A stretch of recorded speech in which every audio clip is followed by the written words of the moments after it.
Halo semuanya, Assalamualaikum warahmatullahi wabarakatuh. Salam, Om Swastiastu. Semoga hari kalian selalu menyenangkan ya. Hari ini, aku ingin berbagi kepada kalian semua mengenai strategi saat SMA agar menuju dunia kuliah itu lebih gampang. Kenapa aku mengusung topik ini? Karena ini pelajaran yang aku dapat setelah menjalani masa SMA. Seandainya aku tahu hal ini dari awal SMA, pasti aku akan melakukan hal ini. So, stay tune. Yang pertama, perbaiki nilai akademik kalian. Ya, usahakan nilai akademik kalian itu selalu meningkat. Kenapa?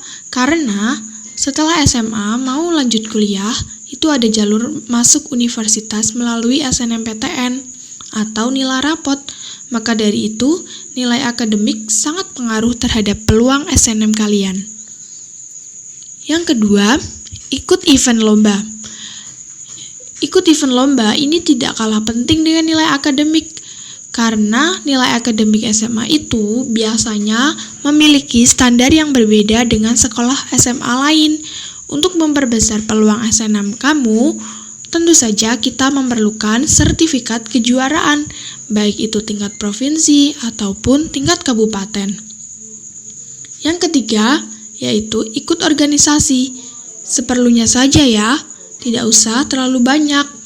Mengapa begitu? Karena organisasi banyak menyita waktu dan ada periode yang harus rutin kalian ikutin.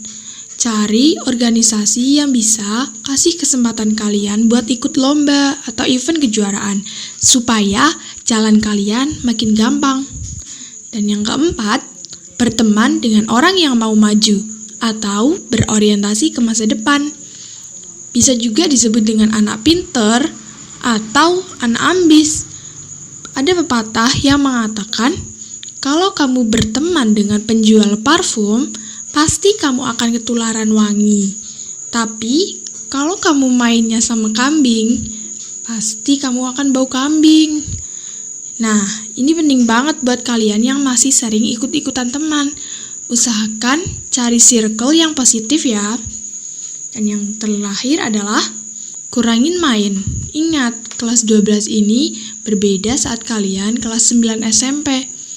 Mungkin buat masuk SMA, itu jauh lebih gampang dibandingkan kalian masuk perguruan tinggi. Terutama kelas 12, saat-saat mendekati UTBK. Tapi usahakan belajar UTBK itu jauh sebelum mendekati hari H. Bisa setahun sebelum UTBK, 2 tahun, atau bahkan minimal 6 bulan sebelum. Please, ini penting banget. Apabila kalian, naudzubillah, gagal jalur rapot, setidaknya kalian masih memiliki rencana cadangan, yaitu melalui jalur SBMPTN. Maka dari itu, mulailah sadar diri. Guru itu biasanya nggak ngingetin buat persiapan UTBK, dan masih tetap ngasih tugas yang banyak, ulangan harian, ujian sekolah, ujian praktik, dan lain-lain. Kalau kamu persiapan UTBK-nya mepet, pasti keteteran. Pesanku, persiapkan UTBK kamu sedini mungkin, seawal mungkin.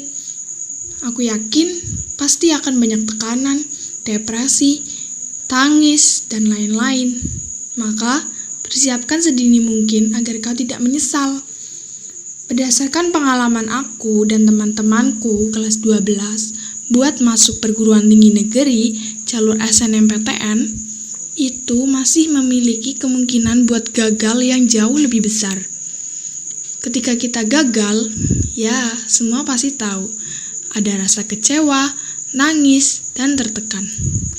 Jalur yang kedua itu ada jalur SBMPTN. SBMPTN ini adalah jalur menggunakan tes UTBK. Jadi kalian harus penuh dengan perjuangan belajar dan doa.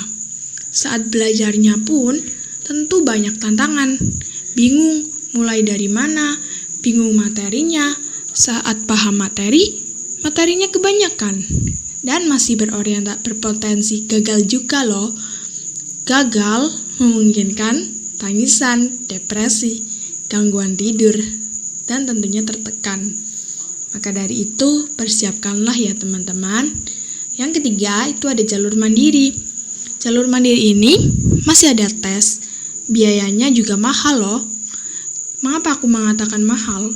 Karena biayanya itu bukan 100-200 ribu, melainkan sampai berjuta-juta. Dan masih ada kemungkinan tertekan juga, iri, karena teman-teman kalian sudah diterima di PTN ataupun perguruan tinggi lainnya. Ya tentu kalian akan merasakan depresi juga, karena ini jalur terakhir untuk kalian bisa kuliah tahun ini. Dan jalur selanjutnya itu adalah gabier. Tentunya harus siap mental, siap waktu, siap memperbaiki semuanya, mempersiapkan SBMPTN tahun depan dengan lebih baik lagi. Yang artinya belajar lagi mengulang semuanya. Maka dari itu, persiapkanlah sedini mungkin. Kuatkan mental dan selalu positive vibes. Jangan underestimate dirimu sendiri. Yakinlah kalian pasti bisa. Jangan kecilkan mimpimu, tapi besarkan usahamu dan doamu. Pesanku, persiapkan semuanya sedini mungkin dan dekatkan dirimu sama Tuhan. Karena ingat, semuanya atas campur tangan Tuhan. Terima kasih.